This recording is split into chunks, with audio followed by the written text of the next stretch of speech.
Halo teman-teman, pada praktikum kali ini kami dari kelompok 3 akan mempraktekkan tentang proses pembuatan roti, khususnya proses pembuatan bakpao.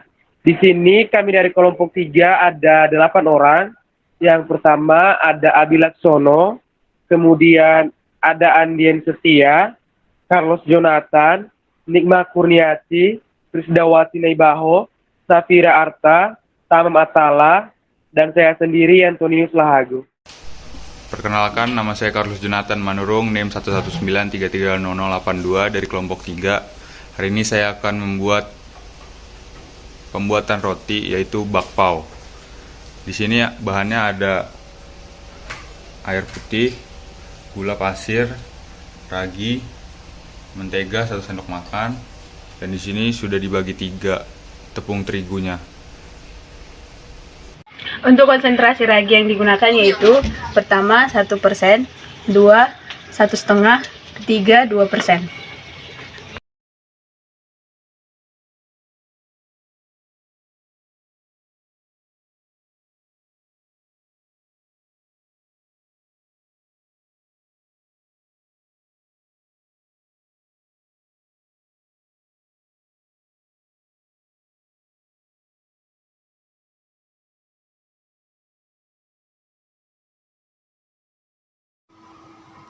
Setelah gula tersebut larut dalam air, maka kita tambahkan ke dalam terigu dan yang sudah tercampur ragi tersebut dengan menambahkan sedikit demi sedikit, lalu diaduk secara perlahan. Ya, setelah itu kita akan tambahkan air sampai adonan tersebut menjadi kalis. Setelah itu, setelah adonan mengental, adonan dientak-entak sampai dia menghalus. Setelah itu ditambahkan garam dan juga mentega.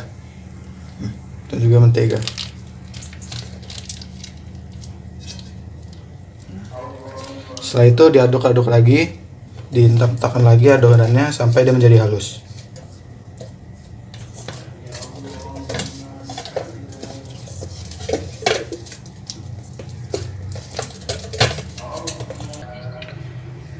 Setelah adonan sudah dicampurkan segala bahannya dan dientakkan adonannya hingga mencapai tekstur yang diinginkan, setelah itu adonan disimpan selama beberapa jam untuk. Nah, kemudian ini adonan yang sudah jadi, yang sudah kita uleni, kita tutup, kita tunggu selama 15 sampai 1 menit. Setelah kita tunggu sampai beberapa menit, kita ratakan.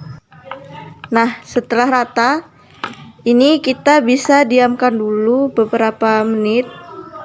Nah, dan setelah didiamkan, kemudian diratakan kembali menggunakan rolling pin, atau jika tidak ada bisa menggunakan gelas. Kita ratakan sampai benar-benar pipih ya. Oke, setelah itu kemudian kita gulung seperti ini biar dia nanti mudah untuk dibulatkan. Sebelum itu kita istirahatkan dulu ya adonannya. Nah,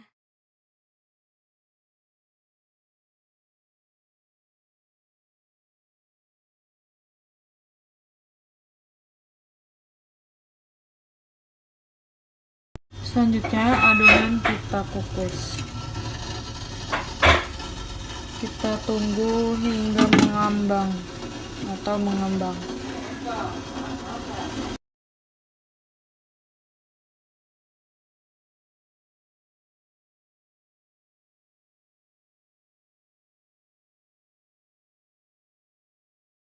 Ini adalah hasil dari praktikum yang telah dibuat tentang pembuatan bakpao.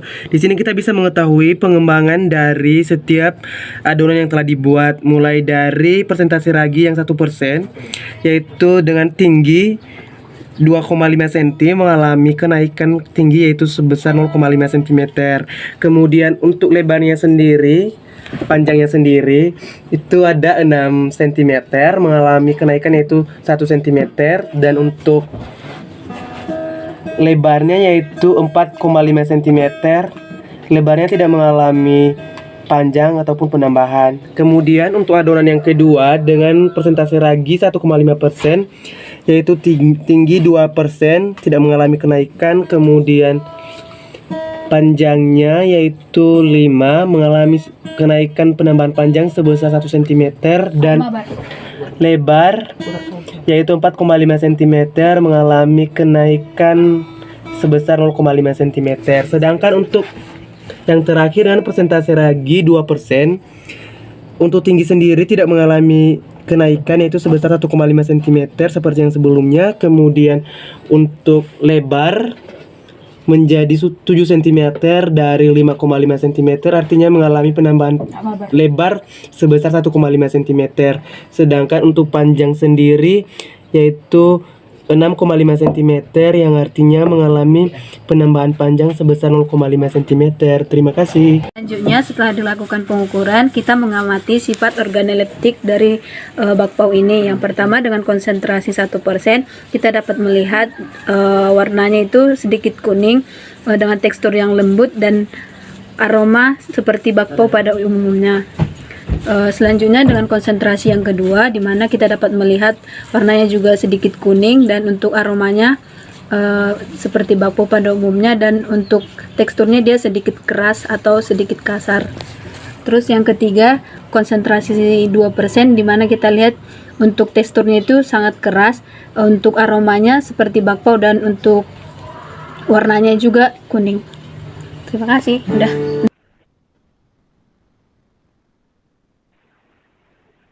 Baik, kita masuk pada pendahuluan. Kita tahu bahwa roti merupakan salah satu makanan yang paling penting dan paling terkenal di seluruh dunia. Kita tahu bahwa salah satu bahan baku roti yang paling penting selain dari tepung terigu yaitu ada ragi atau yang dikenal dengan yeast. Kita tahu bahwa ragi itu merupakan salah satu mikroorganisme hidup yang berkembang biak dengan cara memakan gula. Nah, dalam pembuatan pratikum kali ini, fungsi dari ragi tersebut yaitu untuk mengembangkan adonan yang kita buat. Caranya dalam pengembangan adonan tersebut karena ragi itu bisa menghasilkan CO2 selama proses fermentasi berlangsung.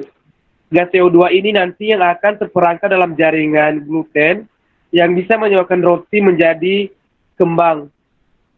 Kemudian fermentasi juga merupakan salah satu komponen lain yang dibutuhkan yaitu asam dan alkohol yang berkontribusi terhadap rasa dan aroma roti yang dibuat. Namun alkohol akan menguap dalam proses pemanggangannya roti. Kemudian untuk tujuan praktikum sendiri yaitu bertujuan agar mahasiswa dapat mengetahui dalam proses pembuatan roti khususnya bakpao dari kelompok 3 dan menganalisa pengaruh dari konsentrasi penambahan ragi terhadap karakteristik dari roti yang dibuat tersebut. Baik, untuk selanjutnya akan dijelaskan oleh teman saya.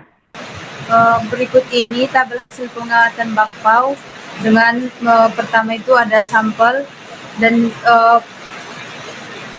panjang, lebar, dan tinggi sebelum di oven. Kita dapat melihat pada tabel pada setiap konsentrasi dan pada setiap nama praktikan. Next.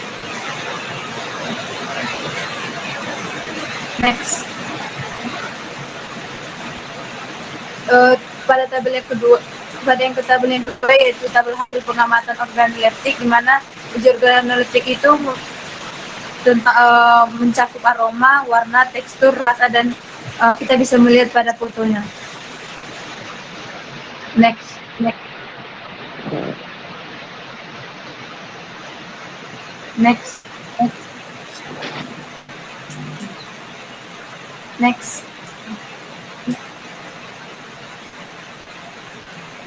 Selanjutnya saya serahkan kepada Andi. Baik, di sini saya akan membahas tentang pembahasan dari praktikum tersebut. Di sini, bakpao sendiri merupakan makanan yang berasal dari negeri Cina yang berbahan dasar tepung terigu yang diberi dengan ragi sehingga mengembang dengan baik. Kemudian diberi aneka isian di dalam bakpao tersebut lalu dikukus. Bak yang berarti daging, sedangkan paosen berarti bungkusan daging, yaitu citasi dari Teddy 2016. Saat pengadonan dilakukan, di mana terigu dicampurkan dengan cairan berupa susu dan bahan dasar lain, dapat dilihat bahwa adonan tersebut merupakan salah satu jenis koloid, yakni koloid sol, karena fase terdispersinya atau terigu merupakan fase padat dan medium pendispersinya cair. Maka adonan bakpao tersebut pada sol cair atau dikenal dengan koloid liofil karena sifatnya stabil di mana terdapat gaya tarik-menarik yang cukup besar antara fase terdispersi dengan medium pendispersi. Itu dari Stasi Koswara Sutrisno 2009. Next.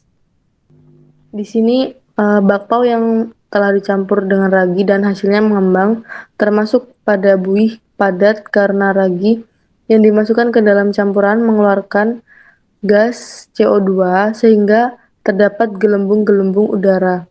Dalam peristiwa ini juga menandakan bahwa adanya gas yang terdisperi dalam fase padat. Buih padat adalah sistem koloid dengan fase terdisperasi gas dan dengan medium pendisperasi zat padat. Kestabilan buih ini juga dapat diperoleh dari zat pembuih atau yang disebut dengan surfaktan. Selanjutnya akan dijelaskan oleh teman saya, yaitu Safira. Dari praktikum pembuatan roti atau bakpao tersebut, kita akan melakukan percobaan menggunakan 3 sampel, yaitu kita menggunakan ragi sebanyak 1%, 1,5%, dan 2%. Pada percobaan ini, kami dari kelompok 3 mendapat percobaan pada pembuatan bakpao, yang dimana masing-masing anggota kelompok melakukan praktikum sendiri-sendiri di rumah. Jadi kita akan mendapatkan hasil yang berbeda-beda.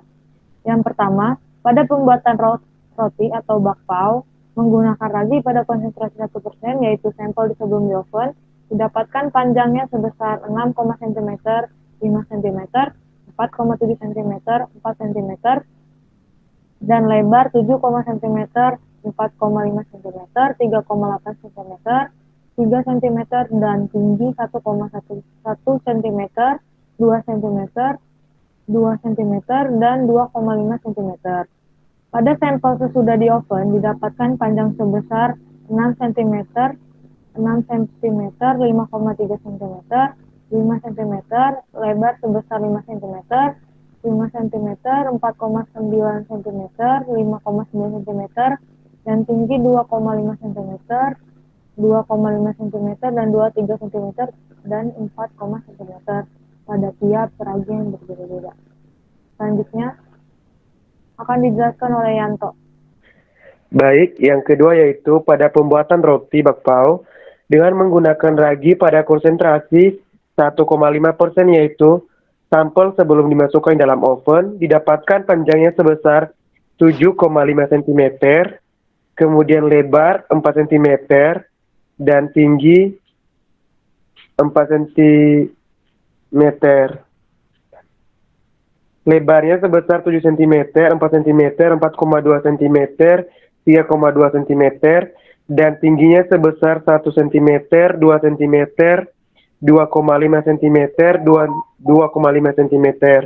Pada sampel sesudah dimasukkan dalam oven setelah selesai dikukus didapatkan panjangnya sebesar 7,5 cm, 5 cm, 6,2 cm, dan 5 cm.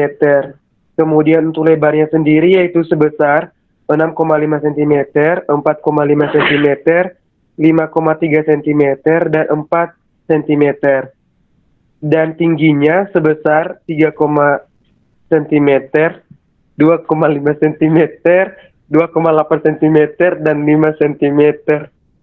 Baik, untuk yang ketiga, pada pembuatan roti bakpao yang menggunakan ragi pada konsentrasi 2%, yaitu sampel sebelum di oven didapatkan panjangnya sebesar 8 cm, 5,5 cm, 4,1 cm, 4,3 cm, lebarnya sebesar 11 cm, 5,5 cm, 4,4 cm, 3, cm, dan tingginya sebesar 2 cm, 1,5 cm, 2,2 cm, dan 3 cm. Pada sampel sesudah di oven, didapatkan panjangnya sebesar 8 cm, 6 cm, 4,8 cm, 5 cm.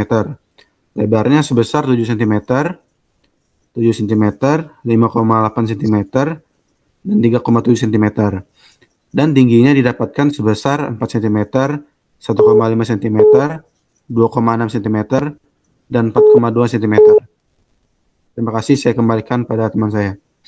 Baik, selanjutnya untuk uji organoleptiknya itu sendiri, yang pertama itu dari Sapira Arta, aromanya seperti aroma roti, warna putih kekuningan, tekstur lembut, rasa manis. Yang kedua untuk nama Praktika Risdayanto, aroma bakpao, warna putih kekuningan, tekstur sedikit lembut, rasa manis. Untuk Nikma sendiri itu aromanya wangi roti, warna putih krim, tekstur lembut, dan rasa manis. Untuk Abi, aromanya aroma bakpao, warna putih kekuningan, tekstur empuk, dan rasanya manis. Untuk Carlos sendiri yaitu aroma bakpao, putih kekuningan, tekstur sedikit lebih keras, dan rasa yang manis. Untuk Tamam, aroma bakpao, warna putih kekuningan, tekstur lembut, dan rasa manis. Dan yang terakhir yaitu Anlin, aroma bakpao, warna putih pucat, dan tekstur lembut, serta rasa yang manis. Baik, selanjutnya kesimpulan. Pada kesimpulan dari praktikum ini, yaitu 1. Organisme yang berperan dalam fermentasi bakpao adalah Saccharomyces cerevisiae. Kamir tersebut menghasilkan gas sehingga adonan mengembang dan menyebabkan tekstur bakpao lunak dan berpori. Yang kedua, selanjutnya glukosa tersebut oleh maltase dari kamir dipecah menjadi etanol, CO2, komponen volatil, dan produk-produk lainnya. CO2 ini ditahan oleh gluten. Gluten tersebut merupakan protein tepung terigu yang tidak larut dalam air. Gluten ini bersifat elastis dan tidak memanjang. Yang ketiga, adanya gluten dan CO2 yang dihasilkan oleh kamir menyebabkan gluten mengembang selama fermentasi. Yaitu daftar pustaka, ada Koswara Sutrisno 2019, teknologi pengolahan roti. Baik, selanjutnya akan kami kembalikan oleh moderator, yaitu Yanto. Baik, terima kasih kepada teman-teman semua yang sudah memaparkan tentang proses pembuatan roti, khususnya bakpao dari kelompok 3. Kami dari kelompok 3 apabila banyak kekurangan dan salah kata dalam proses penyampaian materi tentang proses praktikum pembuatan bakpao pada mata kuliah teknologi bioproses, kami minta maaf. Demikian dari kami kelompok 3. Terima kasih.